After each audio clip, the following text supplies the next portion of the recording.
পরদিন প্রভাতে উজির বালকগণের পূর্ব কথিত বিচারালয়ে উপস্থিত হইয়া গৃহস্বামীর অনুসন্ধান করিলেন, কিন্তু তিনি শুনিলেন গৃহস্বামী স্থানান্তরে গিয়াছেন এবং তিনি গৃহস্বামীর স্ত্রীর সহিত সাক্ষাৎ করিলেন।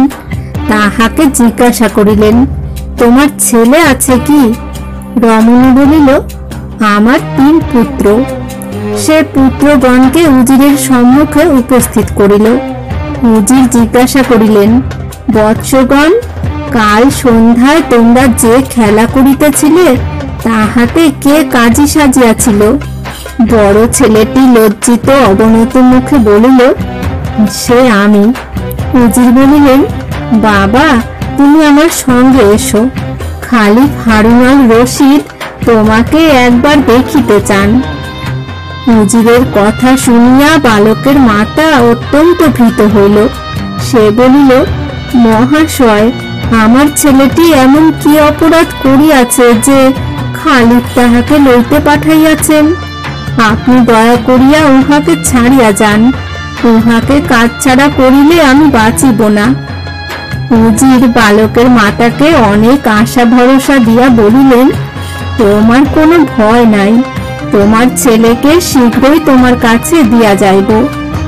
আমি যে কেন তাহাকে খালিফের নিকট লইয়া যাইতেছি তাহা তোমার ছেলে ফিরিয়া আসিলে তাহার মুখে শুনিতে পাইবে। ইহাতে তোমার মনে আনন্দ ভিন্ন দুঃখ হইবার কোনো কারণ নাই। উজিরের কথা শুনিয়া বালকের মাতার ভয় দূর হইল।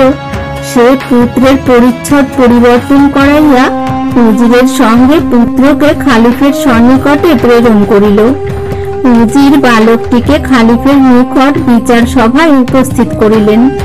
খালিফকে দেখিয়া ও রাজ দরবারের বিরাট ব্যাপার লক্ষ্য করিয়া বালক ভয়ে কাঁপিতে লাগিল। খালিফ তাহাকে মিষ্ট বাক্যে বলিলেন, বৎস, তোমার কোনো ভয় নাই, তুমি আমার কাছে এসো। কাল রাত্রে তুমি কি আলী খাজার মামলার বিচারের অভিনয় করিয়াছিলে? তোমার বিচার শক্তি দেখিয়া আমি মুগ্ধ হইয়াছি। বালক বলিল, খোদাবন্দ, আমি সেই নকল বিচার করিয়াছিলাম। খালিফ বলিলেন, বৎস, আজ আমার বিচার সভায় তুমি আসল আলী খাজা ও আসল সদাগরকে দেখিতে পাইবে। আমার পাশে আসিয়া বসো। খালিফ সিংহাসনে উপবেশন করিয়া সেই বালককে তাহার পাশে উপবিষ্ট করাইলেন। তাহার পর আসামি ও ফরিয়াদির ডাক হইল। তাহারা খালিফের সিংহাসন সমীপে অবনত হইয়া খালিফকে অভিবাদন করিল। তাহার পর গাত্রোত্থান করিল।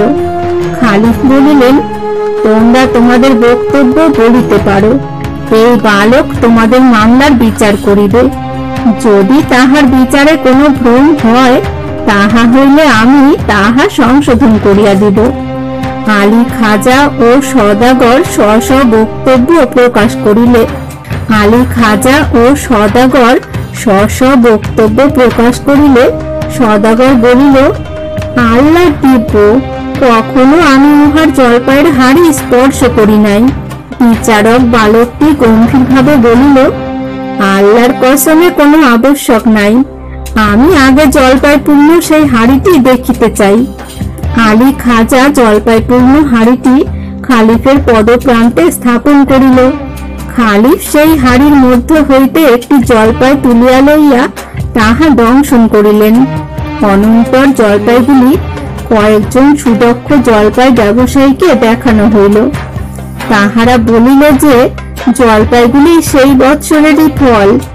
বালক তাহাদিগকে বলিল, আলী খাজা কি এই জলপাইগুলি 7 বৎসর পূর্বে সেই সদাগরের নিকট গচ্ছিত রাখিয়াছিল? এ বিষয়ে তাহাদের কি বলিবার আছে? নকল জলপাই ব্যবসায়ীগণ ইহাতে যে উত্তর দিয়াছিল, আসল জলপাই ব্যবসায়ীগণও সেই উত্তরই প্রদান করিল। সদাগর আত্মসমর্থনের চেষ্টা করিতে উদ্যত হইলে বালক বিচারপতি তাহাকে বাধা দিয়া খালিফকে বলিল, জাহাপনা, ইহা খেলা নহে, সুতরাং দণ্ডদানের ভার আমি গ্রহণ করিতে পারি না। কাল খেলার ছলে যাহা করিয়াছিলাম, আজ তাহা করিবার সাধ্য আমার নাই। খালিফ সদাগরের বিশ্বাসঘাতকতা স্মরণ করিয়া তাহার প্রাণদণ্ডের আদেশ প্রদান করিলেন। দণ্ড লাভের পূর্বে সদাগর তাহার অপরাধ স্বীকার করিয়া আলী খাজাকে তাহার সহস্র মোহর প্রত্যর্পণ করিল। বিচারান্তে খালিফ তাহার অকর্মণ্য কাজীকে তীব্র ভর্ৎসনা করিয়া সেই বালকের নিকট বিচার প্রণালী শিখিবার আদেশ করিলেন। কাজী ভয়, বিস্ময়, লজ্জা ও অপমানে নত মস্তকে অবস্থান করিতে লাগিল। খালিফ বালকটিকে আলিঙ্গন দান করিয়া তাহাকে 100 স্বর্ণ মুদ্রা পারিতোষিক দান করিয়া গৃহে পাঠাইলেন।